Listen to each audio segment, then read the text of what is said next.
அப்போ சினிமாவில் வந்து என்ன ஆகுனா, சினிமாவுக்குள்ள வந்தால் யாரும் உருப்பட மாட்டாங்கன்ற பேர் வெளியே வருது. சினிமா எடுக்க தெரியாதவன் உள்ளே வந்தால் தான் உருப்பட மாட்டான். சினிமா எடுக்க தெரிஞ்சவங்களாம் உருப்பிட்டு இப்போ எடுக்கக்கூடாதுன்னு வெளியே போய் உட்காந்துருக்கான்.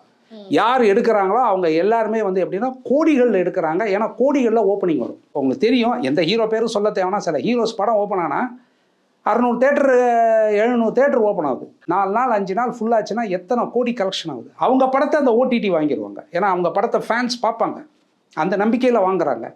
ஸோ சினிமா வந்து டோட்டலாக கொலாப்ஸ் ஆகிடுச்சு. இனிமேல் சினிமாவில் இருக்க முடியுமா, இனிமேல் சினிமா எடுப்பாங்களா அப்படின்ற நிலைமையில தான் இந்த சினிமாவுக்கு ஒரு நல்ல செய்தி வந்திருக்கு. ஒரு கண்டினியூஸாக ஒரு 2-3 இயர்ஸாக ஒரு ஸ்கிரிப்ட் ரைட்டராக நான் பார்க்குறேன். என்னன்னா, நல்ல கதை திரைக்கதை யாரையும் நம்பாமி எடுத்த படம் எல்லாமே இந்த 200 கோடி சம்பளம் கொடுத்து வாங்குற படத்தில் வர லாபத்தோட கணக்கிட போடப்பட்டிங்கன்னா 10 மடங்கு அதிகமாக வருது. நீங்கள் ஒரு 200 கோடி 250 கோடி ரிஸ்க் எடுக்கிறீங்க 1 இயர் அந்த படம் எடுக்க, உங்களுக்கு ரிட்டர்ன் வருது எல்லாம் போக ஒரு 50 கோடி ரூபாய் ப்ராஃபிட் வருது. ஆனால் 4 கோடி 5 கோடியில் படம் எடுத்து அது போய் நிற்கிது 35 கோடி ஷேரு 30 கோடி ஷேருன்னு கொடுத்துக்கிட்டு இருக்கு.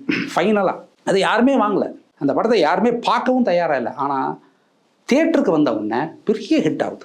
என்ன காரணம் அப்படின்னா, கதை, திரைக்கதை.